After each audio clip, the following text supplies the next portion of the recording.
The Salisbury Poisoning. Did you know a former spy was poisoned with one of the world's deadliest nerve agents in the middle of a quiet English town? On a cold afternoon in March 2018, people in the historic city of Salisbury noticed something strange. A man and a young woman were slumped on a public bench near a shopping center, unconscious, barely breathing, completely unresponsive. At first, emergency responders thought it might be a drug overdose, but something didn't add up.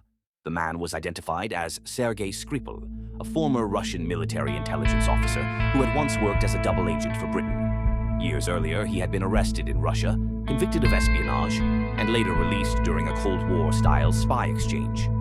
Since then, he had been living quietly in England. But on that afternoon, something invisible had already sealed his fate. Doctors soon realized this wasn't an ordinary poisoning. The substance attacking his body was a rare nerve agent known as Novichok, a chemical weapon developed during the Soviet era. Even microscopic amounts can shut down the nervous system. Heart failure, paralysis, death within minutes.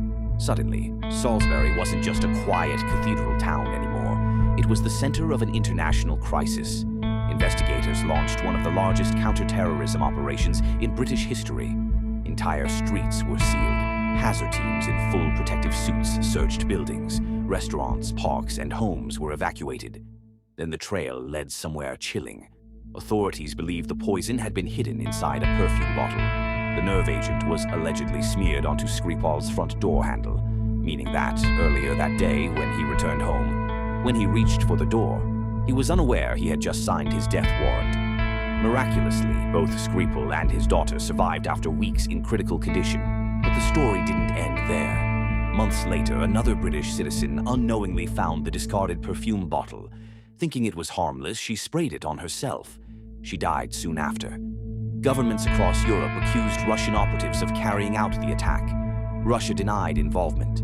The suspects disappeared, and the truth became tangled in the shadows of global espionage. But one thing is certain.